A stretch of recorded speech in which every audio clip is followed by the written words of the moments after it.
So good afternoon, hello and welcome everybody to this first webinar of Acetech Network Series 2020. On behalf of the entire management at Acetech, I'd like to extend a warm welcome to each of you for taking out time and gracing this platform with your presence. Team Acetech would also like to thank architect Seema Puri for curating this wonderful session in the network series.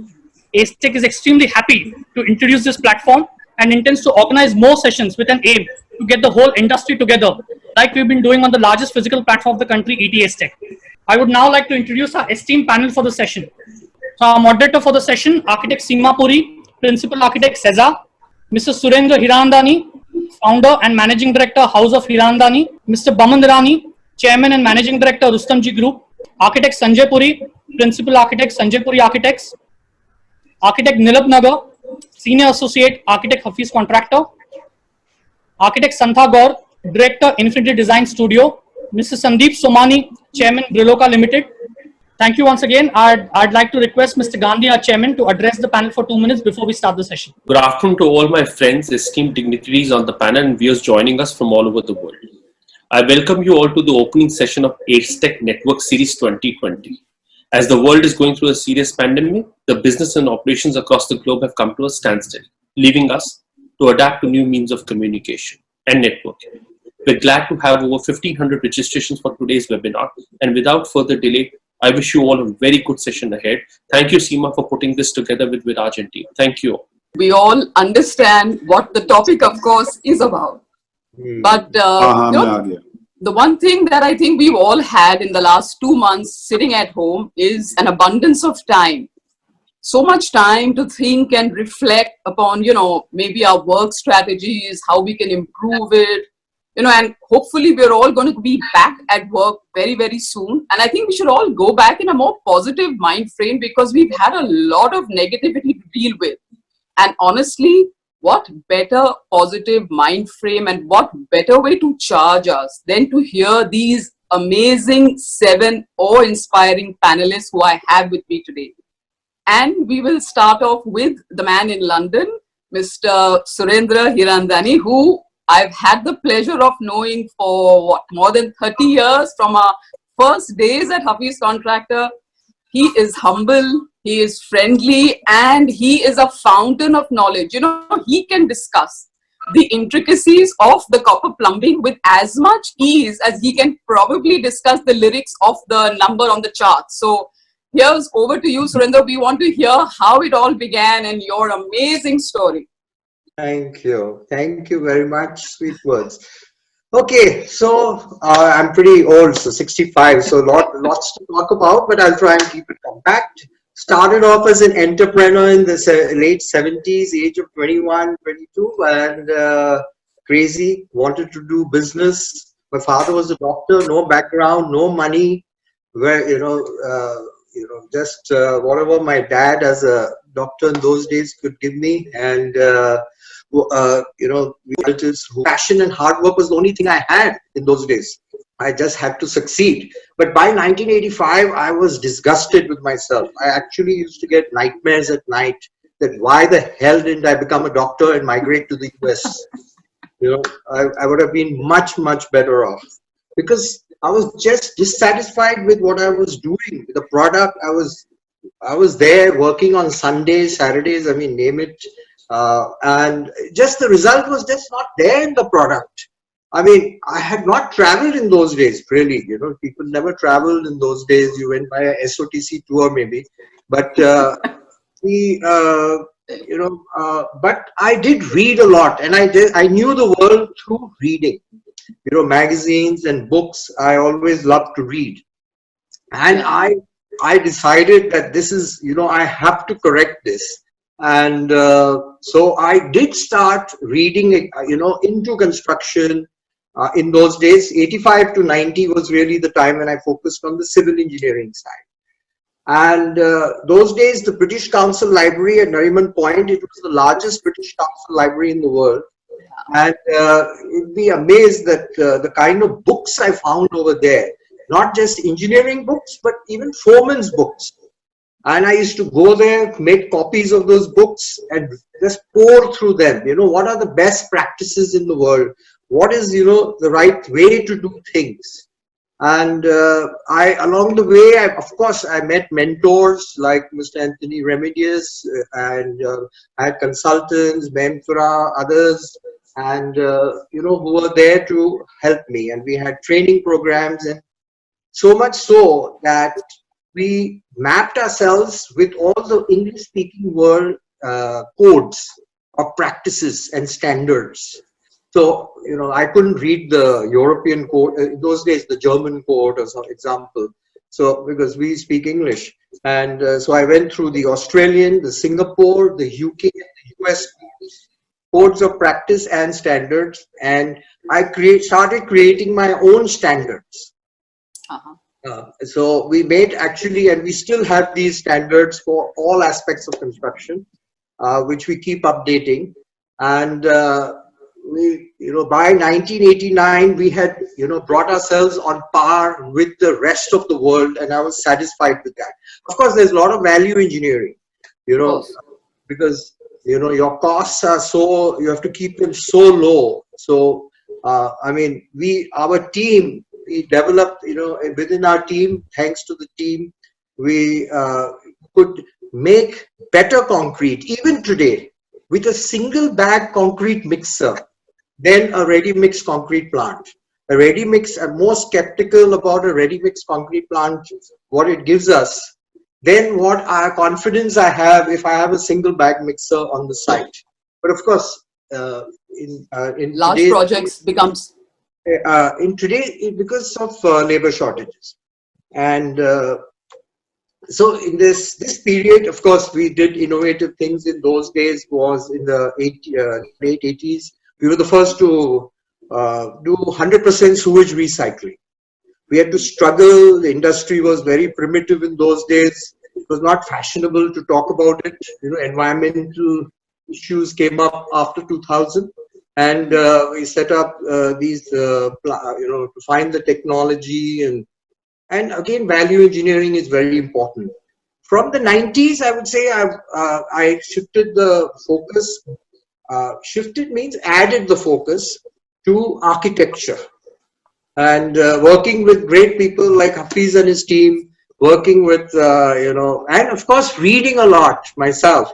And, understanding design, understanding architecture is what we developed a lot.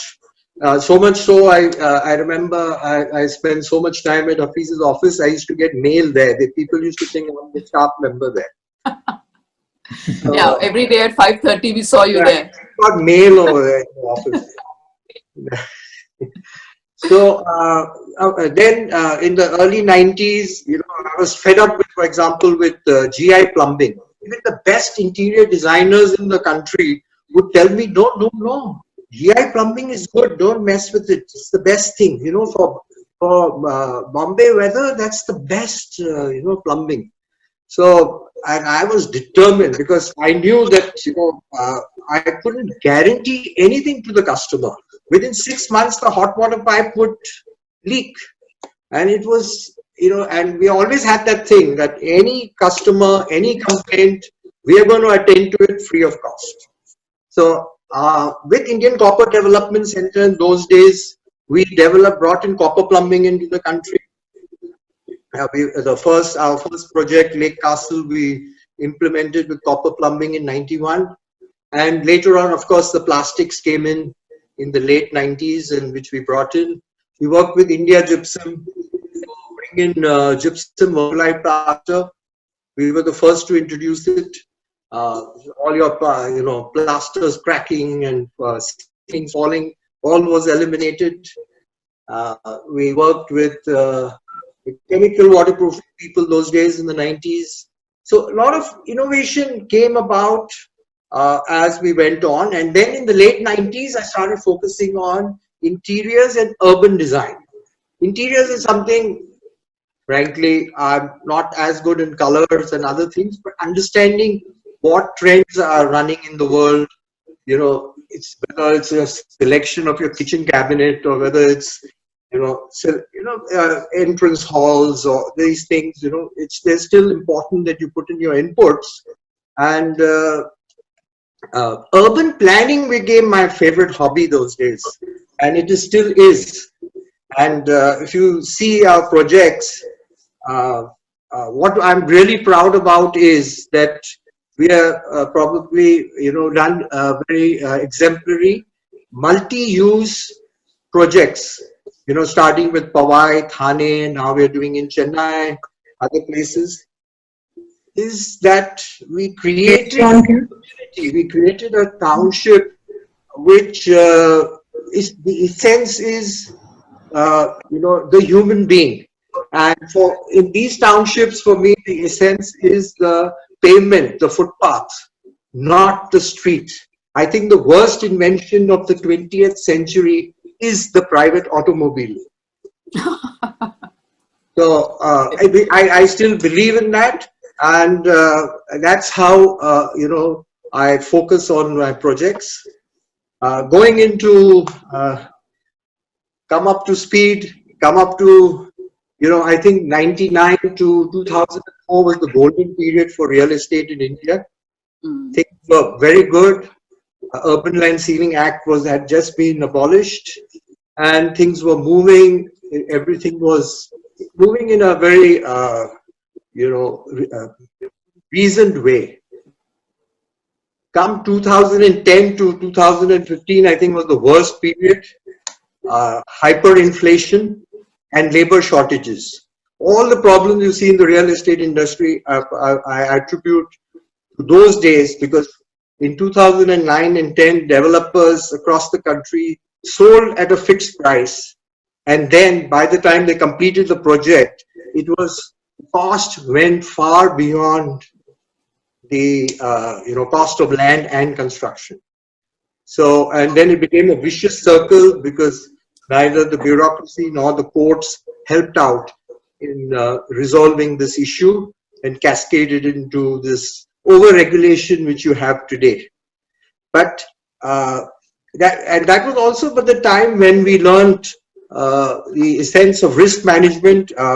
As I said, when I started, I had no money, and we used to borrow money at 21% interest, payable 3 months in advance. Great. Not something you can do today. And so from 2010 to 2014, I would say my focus is reducing debt and controlling it, that you only take debt on receivables and not on anything, speculative. So we'll have to now, maybe move on, and we're going to come back to you to ask you some more questions. And I think the next we'd like to see what Mr. Baman Irani has to say. He seems to have gone off. He's back. So Baman, you started in 1996, and now it's 2020. So just 24 years and this meteoric rise to fame. I think your first building was 25,000 square feet, Sanjay? Said something like that. And now you have 22 million square feet in the pipeline. Please tell us what inspired you to become a builder and reach this state today. Whatever inspired me, I, like Surendra, want to say, I wish I had not been there. But no, very quickly, thank you very much, Seema. I think I'll give you my story in about 3 minutes, right? I think I came from the school of hard knocks. So, learned everything by just walking around. I met a lot of good people, I should say. We were out to sell our first piece of property somewhere in Bandra, and I met with most of the developers at that point in time. What I realized is a lot of development at that point of time was taking place at the whims and fancies of most of the people around. There was really no structure. I'm not saying I met all of them. There must have been very good developers. And, I had the opportunity of meeting those who were in the unorganized part of the business. And then I met up with some of the organized ones like the Rahejas and, we've always heard about the Hiranandanis.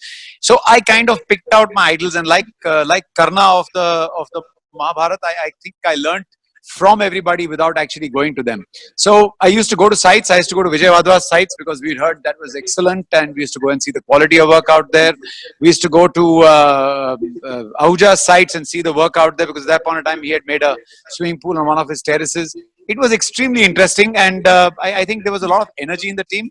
From chairman to watchman, I remember there were 4 of us. And like I keep telling young peers who come into the business today, it is they who keep on teaching us the business every single time. So at that point of time, I remember we had come up with a policy, chairman to watchman, one price you cannot negotiate at Rustomji. And that worked out quite well for us, though initially all the brokers that were involved in the trade always said that, this will never work and some bunch has got to be done and you need to kind of take a call on your consumers. I think we've built on this one principle that the customer is always right and the customer is king. And after that, Steve Jobs, mentioned that your complaining customer is actually your consultant, treat him very, very well. So we've kind of kept with that mindset. Even today, when we have a design meet or a board meet, we always have one chair, which is called the customer's chair. And we keep our brand custodian, Kaizad, sitting in that chair. And you have to believe me, the democracy in the room is so high that he can actually tell us, of course, we're all very respectful of each other, but he can actually tell us that, listen, this is not in the customer's interest and we would not be comfortable with you doing it. And that's worked extremely well at Rustomji. I think even today, we are happy that the customer comes first. Yes, we've made mistakes. Yes, we've learned. Yes, we'll keep learning. An open mindset. Today, we have some very nice teams with us. I've worked with most of the architects, and I've continued my association with a few. And it's been an amazing learning curve, and I'm looking forward to it going forward. Thank you. Great. That was nice. That was rapid, like a rapid fire round. Yeah. I think you finished in like what, 2 minutes or 1.5 minutes? Yeah. Anyway, moving on. Sandeep ji, Mr. Sandeep Somani, we realized that you actually changed the face of HSIL from being a sanitary ware manufacturer to an entire home solution provider. Please shed some light and help us to understand how you think so big and how you manage so many parameters. Over to you, Mr. Sandeep Somani. Thank you, Seema. So it's been a very exciting journey. For all entrepreneurs, they have their plus, they have their minus. Some years are good, some years are poor. I was born into a family business, but my grandfather was not in industry. He was in trade. He actually migrated from Rajasthan because he couldn't make a decent living there. And he then moved on to Calcutta, where he started a jute trading business.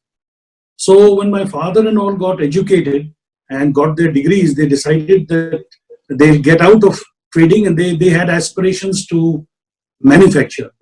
And that's when they, in the 50s, so among the two people who have spoken, we are actually very old, relatively.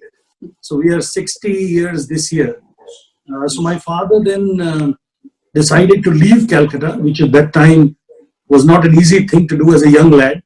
He came to Delhi to set up industry. He found the industry that he thought would be interesting, and he got into the ceramic business, and he made the company the largest player in ceramics in the country. So frankly, by the time I got educated and I got into the family business around 1985, which seems like a million years ago as of now, the business was good. My dad had built very good foundations, very strong foundations. And as a young lad, I entered into the business. Soon after I entered into the business, we got an opportunity to acquire a business in that time, Andhra Pradesh. It was a competitor of ours which was not doing well. It was financially mismanaged and technically mismanaged. So as a young lad, I went to do the due diligence along with some of our accountants at that time, and we decided to buy that business. We bought it, and then Dad told me, and that's the best thing he did. He said, you move, you look after that business. So as a young boy of 24 years old, I went to Hyderabad and spent most of my time there trying to revive this business. And I think if I reflect back, that was the greatest learning of my life, because I was alone in an area which I was unfamiliar with. The people I was not familiar with, they were all new people. They were not the people who were in our existing offices. And it was, I think, 2 years of great learning in how to turn around a business and make it successful. And that plant, coincidentally, today is India's largest ceramic plant. Wow. So out of that learnings, my confidence significantly increased in what the real world has to offer. And then we set up course, sometime in the 90s and 2000s, we decided that the business we were in, although it was a very good business, and we were market leaders, and we still are. There's a limit to what you can grow, and there was no Swachh Bharat Abhiyan at that time. So the total ceramic market in India was really small, you know, and I had aspirations to grow. So we decided that we must look into new areas and new opportunities. And we did a whole series of acquisitions. And based on this earlier acquisition of this company called Krishna Ceramics, which had, you know, significantly improved my confidence, I was sure that we could buy new companies which were not doing well, and in a reasonable time frame turn them around. And I think that is what we've done. We've made a string of acquisitions. We've also gone into new businesses and been quite successful. So we have a diverse range of portfolios. We are, of course, India's largest producer of ceramics by the brand name Hindware. We are also the fastest growing pipes company, which we started 2 years ago. We make CPVC, PVC pipes under the brand name TrueFlow. We are in glass, which is a part of the business which is B2B. So that's not normally known. We melt, for example, 1,600 tons of container glass a day. It's an ecologically friendly packing material. So, you know, God's been kind. And I think, you know, the few lessons, if I may be permitted, that I have learned, and I have, you know, I keep them like the Holy Grail, is always surround you with good people. Always surround yourself with good people. You know, an entrepreneur must know where his strength lies and where he's weak. I think if you can select the right people for areas where you're weak, you'll always be successful. So we have a very empowered, every business is now run by a CEO who are quite driven, sometimes more driven than I am. And, you know, we make sure that wherever I consider myself weak, I hire much more intelligent people than I am. And I have no qualms about it. So, for example, in certain areas, there are people that I hire are far smarter. You know, I'm probably a nursery graduate in front of them. And there's no qualms about it. And I tell them that you have to be far smarter than I am because I'm weak in this area. So I think, you know, that's one foundation. Second, always be true to your customer. I think Bowman also hinted at that. Always make sure that the customer is first. You know, and now I know it's a cliche, everybody does it, but 30 years ago, you know, in the days of shortage, nobody used to care about customers. Always make sure that you service the requirement of the customer and exceed his expectations and please him. So that's the second ethos we followed. Third, always think big, bring technologically advanced plants, make the best quality that you can, which Mr. Nihirandanani also mentioned about, and be innovative as a company.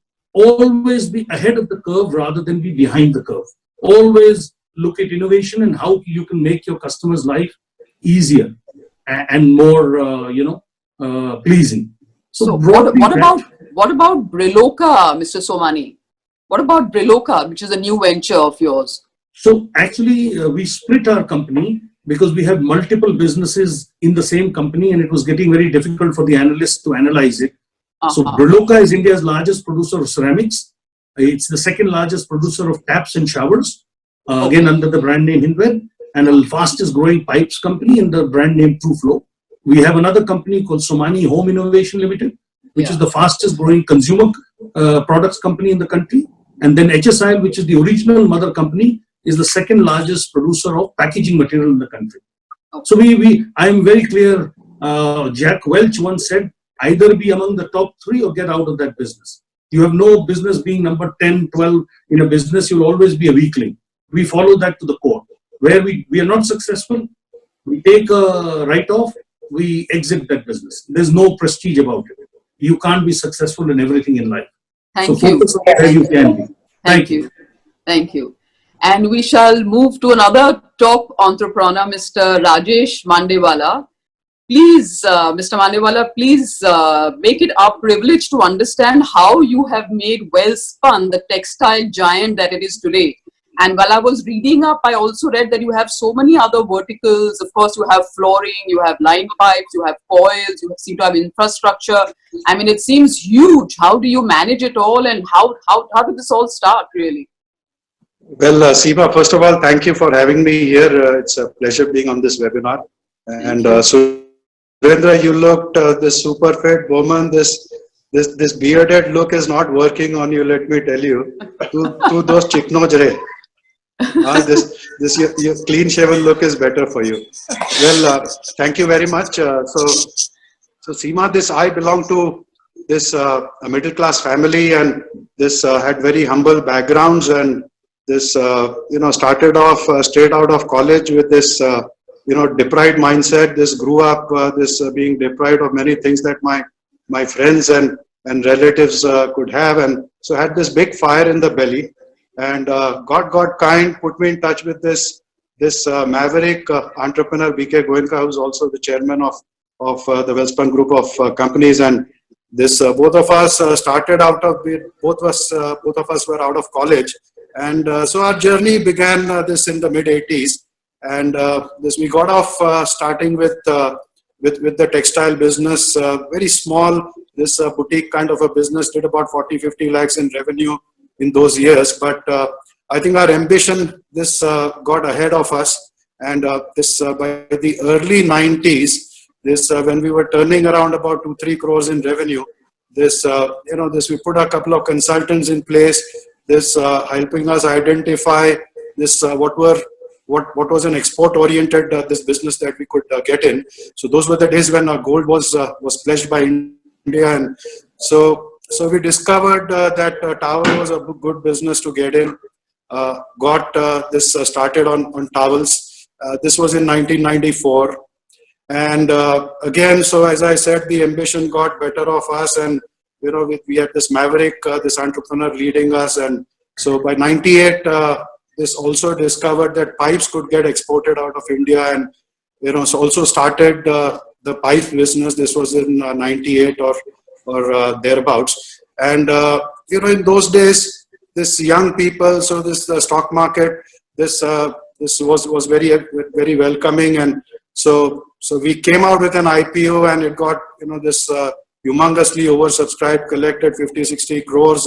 In those days, that was big sum of money, and forgot that this raising money was not the only thing. You still had to run your businesses. So this brilliantly ground both the businesses to almost dust by the end of the 90s, and got ourselves into a situation where the debt was so much that the interest was actually coming to about 40% of our revenues.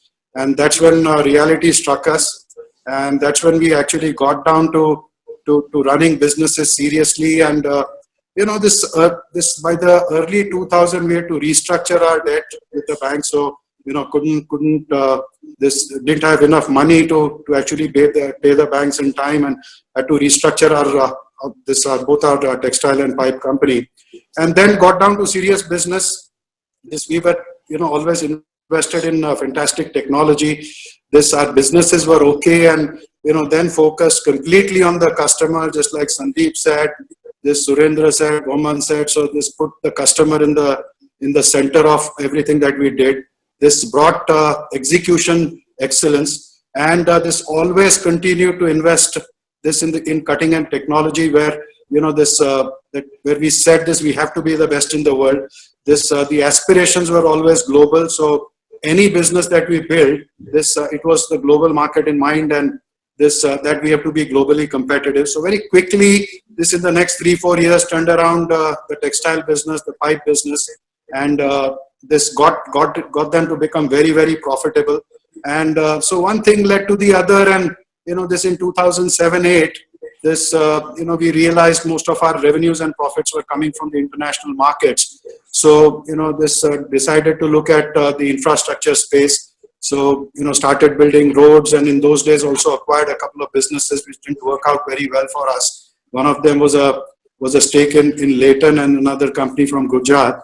End of the day, this exited, but this kept the good part from the infra business. So we continue to make roads. As we speak, we are doing about 5-6 roads, all aggregating to about 7,000-8,000 crores of execution. And this went on with that, and we had our shares of ups and downs, and but continued to remain positive, continued to remain focused on the customers, continued to remain focused on the markets, execution, technology. And the baby in the group now is the floorings business that we have set up. So this business is, again, so we put in about 1,100 crores on a vertically integrated this facility, which has just about begun. So the goal is to do alternative floorings, do this, the carpet tiles, which nobody else does in India. So this almost all carpet tiles which India consumes is imported. Have invested into what you call this luxury vinyl tiles. We call them SPCs. So this is an alternate click and lock tile where we could actually take the tile, bring it into your home or into your client's home to better phrase it, and install it on an existing floor, get out of your house in a day or two, make it painless without dhul kankad in your house. We are also doing wall-to-wall carpets, which go into this hotels, auditoriums, restaurants, and so on and so forth. And also this artificial grass, which you could use for landscaping, and this also, let's say this to build this sports stadium. So this is the baby in the group. All of us are very excited. This is one of the first direct to consumer business that the group has promoted, and so we are all very excited with this. Promising, let's say, this prospects, but I guess a lot of work to be done, and this lot of things to learn from all you August people. So that's a little bit about our journey. That's great. Thank you so much. And we're going to move on to the architects now, and maybe ladies first. Santha, so please tell us what drove you to design and what inspired you to take up architecture. As we all know, it's fairly difficult, It's difficult, but it's fun. So I think the culprit behind me joining architecture was my dad. So like how all parents, we expose our children to, something that they would eventually take on as a profession. So my dad happened to be a civil engineer, and he used to come home with these big blueprints and all and study them. And I thought he was doing something very important. And this was way. I started studying them. I understood that I pad sakti hu drawings. And by 10th, I knew what all FSI was, how buildings were constructed in Bombay. He took me to a few. Hello. Engineering is a bit boring, think about this. You have an aptitude for this. So Dad was a culprit, but I think he made a very good decision, and I'm happy. Though it's difficult, I'm really happy with how he kind of maybe pushed me into architecture. It was a good thing. So that was my entry into architecture, for good or for worse, for the profession, for me, whatever. Great.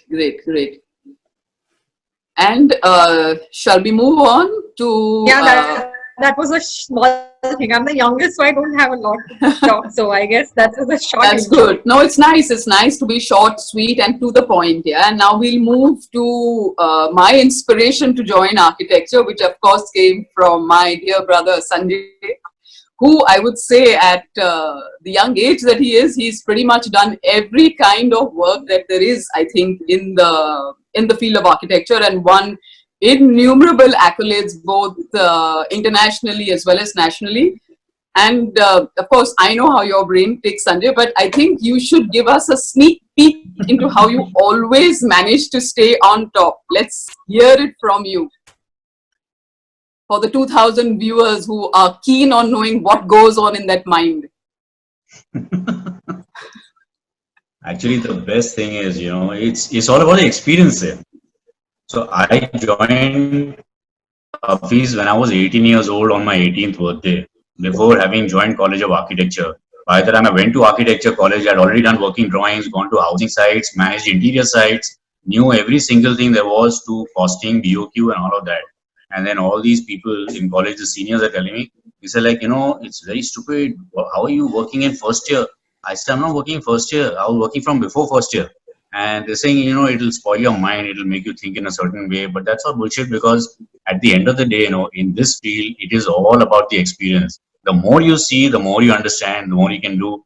And just because you are well informed in all of that you've done, you are able to take decisions faster and not go back to them and not revisit them and not change them. So I think that is the key. You experience as much as you can, maximum possible.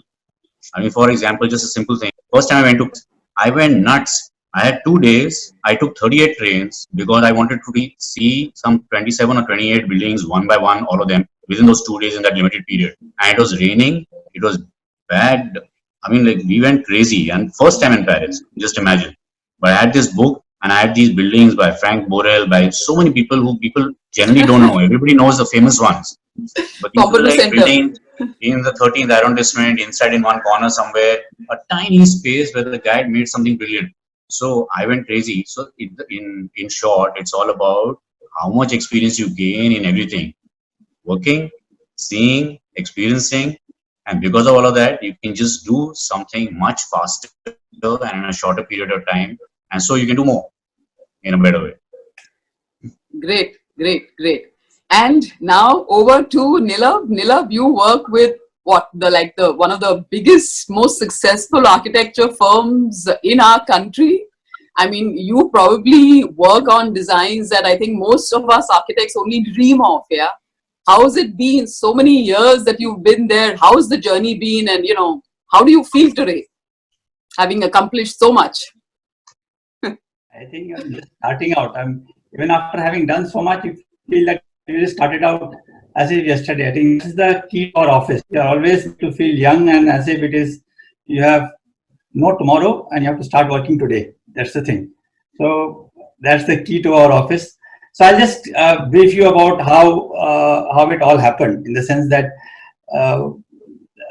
I was born in South India. I grew up in Calcutta. I studied in Delhi, and I work in Bombay, and I work all over India. So natural integration, yeah. So that's how it started. And see, the thing is, which I think about architecture is that we have a sense of empathy and tolerance, and something which that's something which I learned from my school, which was in Bharati Vidya Bhavan in Delhi. And then in our 10th class, we had this socially useful productive work chapter in which we were made to work with the Braille students, like work with the blind, and then we had to write their exams for them, the 10th class exams and all that. So I learned Braille. And then subsequently, after the 84 riots, we were asked to meet and interact with the victims of the 84 riots. So it's kind of get to know what society is all about. So that was something which was a great learning experience and very humbling experience, to say that you understand the society in a totality which you wouldn't otherwise when you are just simply going home, back and forth and things like that. So that was a great experience that I learned. Then I joined School of Planning and Architecture in '86. And our college, thankfully, at that batch of ours, I would say, I think we had one of the best teachers that the school had for the duration of that whatever thing. And most of us who have graduated in 1991 have become quite successful in our fields all across India. And that is all because I would say one of the best teachers we had. We had Revati Kamath, who taught us mud architecture. We had Anil Lal, who taught us geodesic and exploring the possible of modular construction the way it was.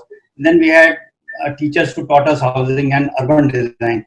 In our school, there has always been a sense of purpose and an urban design and rational thinking, respect for materials, form, composition. Those are kind of things which kind of get instilled in your blood, and it carries you through the entire career of yours. And then we had lots of site visits and NASA trips and everything else. And I loved traveling. So I remember in second year or something, I clocked something like 25,000 kilometers in 1 year. And that's the amount of travel I used to do to see new places, see new cities, see this thing. And that has continued through in my career all the time. So visits to Louis Kahn, for example, Ahmedabad, then we went to Laurie Baker's sites then we went to Auroville and things like that. So see different kinds of architecture which happened all across the country. So, and then there was a turning point in JJ NASA in 1990, I think JJ NASA was there. And there was a young architect who was passionately encouraging students to excel and explore the new paradigm of architecture. And in January of 1991, I found myself at 29 Bank Street, and rest as you say. Yes, that was nice. Yeah. So, I mean, moving on to another question now, since we've heard everyone's story and it's like brings to the table some different thoughts. Yeah. Do you feel like, we are all communicating here, right? On a normal day, we were all at office. Would we really be in this communication platform? Surendra sitting in London, Mr. Somani sitting in Delhi, all of us busy builders and entrepreneurs. Nobody's going to have the time of day. So do you feel that the pandemic has fostered a renewed sense of community and maybe therefore communication, through all this communication, maybe a new sense of community? You know, Baman, I heard you on that NIPCO chat where you were discussing that maybe the builders will require to collaborate with each other. Maybe the way forward is collaborations. What do you think? What are your views on that? So it's not only the way forward. In my mind, it's always been collaboration. You have to collaborate, right?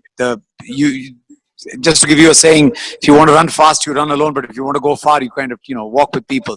So it is my view that going forward, people will only realize this a lot better. And, maybe Surendra with his special sets of abilities and skills is someone that I'll call on more often, or at least call on and then, understand what are the projects that we could do together, where he could add value, I could bring in some value. We would have architects also kind of sharing data openly. I read somewhere the Japanese automobile industry, whenever there is something new that they come up with, they actually have an obligation to share it across the platform. After that, whatever smaller changes are being done on it is where they kind of have their individual, skill sets to take it forward. I think it's important for people to understand that there is a lot to be done, especially in the housing world. There is a lot to be done, especially in India. I mean, go by any estimate, whether the government of India says 6 crores or whether some other reports reach 9 crore homes. There are people who are homeless. We can give them a better life. And I think it's very, very essential for all of us to put our skills together, work 24/7 if that is possible, and create the future for our generations to come. Because Surendra, today you're in London. I mean, life is beautiful. It's a great city, right? Created so many years before our time. And till today, it manages to hold its own. Likewise, I think Mumbai has got a vibrancy. MMR has got the potential. We need to kind of get the best done for our children. We owe it to them. So let's come together, let's collaborate, and let's keep the spirit going. Great, thank you. And my next question on collaborations is a slightly interesting one, which I want to ask actually Sanjay. Just for instance, Sanjay, imagine now we're collaborating and you're going to maybe, would you be open to, if there was this amazing new museum complex to be done, okay? But you were asked that you require to collaborate with another architect to do this project. Would you be open to collaborating for an interesting project like that? Because, your design sensibilities are fairly bold and are quite different. So would you be willing to collaborate? Yeah, of course I'd be willing to collaborate. Why not? See, there are, so many different aspects to design. So if there's somebody who's good in some aspects, it'd be great to collaborate. Of course, one has to match wavelengths and see how it goes. But yeah, I'm open to collaborating. Yeah. Okay, that's great. And Surendra, what are your views on it? Would you like to collaborate? I mean, you guys are of course so big, but it's all. I mean, I'm talking from the business angle. It's always business is all about collaboration, all about people, and you're collaborating with your team, your people, the consultants you work with, and of course partners. Yes, always difficult to find a good partner, but. I mean, the people and the consultants and other people are all your collaborators. Of course. But like I'm saying, you would be happy to collaborate with other builders too, right? I mean, why not? Of course.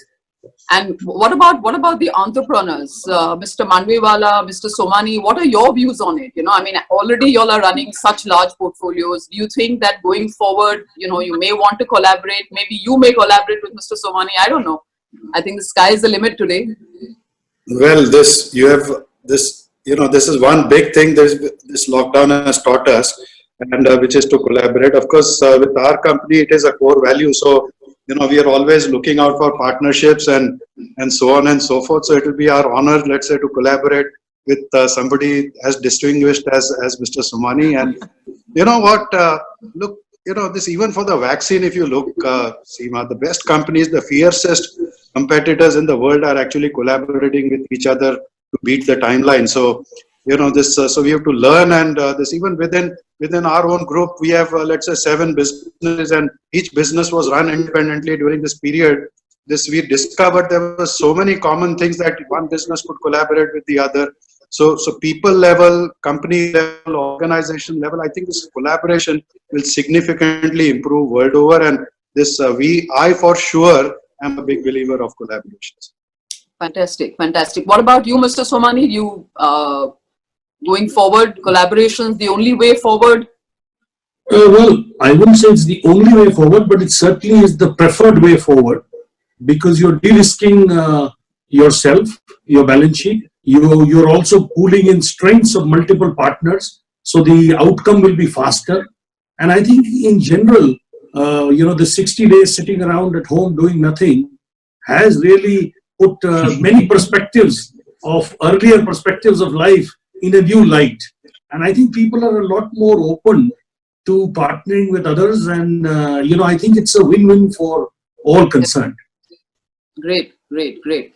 Nilav, you guys are like what, 600 people or 700 people now? I'm wondering whether you all will collaborate or you all will have to reduce size here.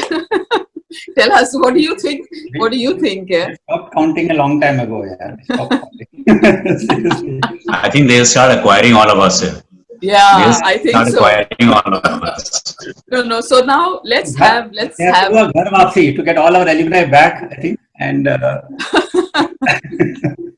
sounds good. Now we have very little time left on the panel today. So now my last question is, there have been so many people, they're telling me there's some 2,000 people who are listening and etc. etc. So let's say, what inspiring thought do we want to leave our audience with?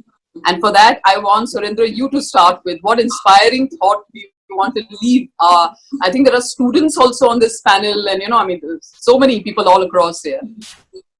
Well, you said to do it in one line, so yeah, that's fine. It's good. I would say the thought is really pertains to business and profession, not just the opposite of what you would do in love.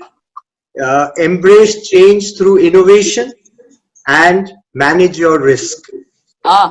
Okay, fantastic, super, great. And Santha, what kind of line would you like to inspire our viewers with? You're on mute. You'll have to put your mic on, Santha. Sorry.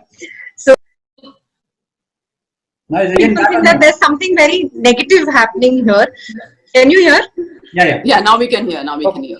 So I really think that this is a wonderful opportunity. We should take it as an opportunity and actually relook at our entire lives as to how we are going to go ahead, how we are going to go and manage our lives, whether it is students or whether it is business. Look inwards, take it as, to find out your strengths, what you're good at.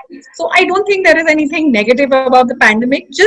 Just be inspired that कुछ बुरा नहीं हुआ है, कुछ अच्छा ही होने वाला है. So take it in that positive sense, and I'm sure something fantastic will happen out of it if you look inwards. Great. Mr. Somani, what are your views? We want one inspiring thought or one sentence from you which can inspire the people who are listening on this panel. So I think whatever you do in life, you must do with passion and zeal. Great. And Mr. Mandriwala, what would you like to leave our audience with? Well, be a student all your life, always learn, unlearn, relearn. And in this pandemic, we got a lot of time to do that. And if you have to fail, you might as well fail fast, because this failure is your biggest this teacher. So learn from it, fail again, learn from it. So keep the learning journey going. Great. And Sanjay, you're looking all around. What are your thoughts? What I've learned during this pandemic is that, with limited resources, you are still able to work, and therefore, in the future, we can work a much reduced carbon footprint in every wake of life. A, and B is, I have understood that it is very, very important for everybody concerned to somehow create policy decisions that ensure that there are migrant working spaces built into all cities. Thank you. So that this does not happen again. I completely agree. That's all. Nila, what do you want to share? One nice pearl of wisdom from you, yeah? A long one. Long one. Fine. The challenge last evening, I have been writing it. There are about 10 words. So anyway, let me read it out to you. It's learn, travel, observe, skill yourself, deliver excellence, value your work, share knowledge, inspire others, pay your dues, be environmentally conscious and a responsible citizen. Oh, Sure. great. Thank you. And Viraj, do we have any questions for the panelists? Yes. Viraj, Yeah, I'm there. any questions? Do we have time for any questions? So far we How are we going to see market growth and the business happening? a lot of people have spoken about Mr. Sanjay Puri. You're really an inspiration for the youth. People have spoken for Mr. Baman. I think in specific, Nothing specific, right? no, nothing specific. I think a lot of people have spoken in general about the industry, thanking everybody for their views. So nothing specific to anybody. But yeah, a lot of people have said a hi. They've worked in your teams. A lot of people have worked in different. Mr. Somani, a lot of people have worked in HSIL. They've kind of said hi to you. So yeah, so a lot of people have, but nothing specific. So great. We have It's one you. question in the Q&A, which is Yeah. saying, at Sanjay, how do you keep yourself updated with latest trends and concepts of design? What's the Instagram. question? No, it's on the question and answer. It's on the Q&A. How do you keep yourself updated with all the latest trends And concepts of design. and concepts of design? This is coming from Hetri Shah. The Sanjay. question is to, the question is only to me. Yeah. Okay, there is one question. If anybody would like to take up, kindly speak on the future of real estate after this pandemic. Yes. Okay, so to keep yourself updated, up till now it was travel. That is the best way to keep updated. But now it has become these webinars. I mean, of course, Instagram, but so many of these webinars are happening. So many online programs are happening. Design, Arch Daily, Parametric Architecture are doing some amazing conversations, and all of those are something to learn from. And are we attempting that one on real estate? That last question that was posed? I think we've had enough answers to something like that, right? Okay, another question is a question towards Somani sir. The age where every company is now prioritizing customers and their demands. How do we excel with new businesses? What different can we do otherwise? So can I answer that? The real estate, I think Mr. Hiran Nani is the best person to answer. Yes. So frankly, there's for most product categories, if you leave apart the COVID-19 vaccine, there's no shortage of products in most product categories. So when we, as a corporate, try to look into new opportunities, we always look at how we can differentiate from what is available in the market, how we can add more value to the customer, and how can we be more, from a technology point of view, how we can differentiate ourselves vis-a-vis what is available in the market. So I think if you are a Me Too product, the chances of your success for new product introduction is virtually zero today. Because for a Me Too product, the only way you can compete in the market is on price, and that's not the best way, because you can never be, and I'm convinced of this globally, you can never for a protracted period of time be the lowest cost supplier. Somebody else in India will cut your costs and be more competitive, or somebody globally will be cheaper than you. So the only way is to add value and have differentiation in the product. That's what our foundation is for new product introduction. Great. Thank you. Do we have time to answer that last question? Can Surendra answer that last question? So there is one question specific towards Surendra sir. So since he is talking, and what is the reason behind your success in urban planning? Well, the success is really reading a lot about what works, and I'm basically a fan of new urbanism, which talks about there's lots of books on this subject. You can read on it, and it's something I passionately believe on it. Of course, there are different views and thoughts. People are opposing camps, but you have to select your own camp and then work on that direction. Work on what you feel in your heart is what is right. and you go on that track. And I think we have succeeded in that way. So I don't see any reason why I should not continue to pursue this line of thinking. And basically, it's all about cities where the pedestrian, the human being is the center, and not the private automobile. I mean, I'm just putting it very briefly, but then you have to go into the planning, how you place buildings on the street, how you create multi-use communities, how do you create how do you divide the greenery in different spots and intersperse it within the community and not concentrate it. How do you, for example, I still head the horticulture department in my company. I love to do it because I feel there's so much innovation in horticulture, I mean, in landscape, and so much one can do in it. So, it encompasses everything, the landscaping, the architectural design, the community level, creating that place where you walk and see people. What's the problem with Lutyens Delhi? It's unsafe because it's just tree-lined streets with zooming cars, right? And it doesn't have the human character. It's built to impress people, to impress foreigners, but it's not built for the community. So, but it's a very large subject. And and we should have a separate discussion on that.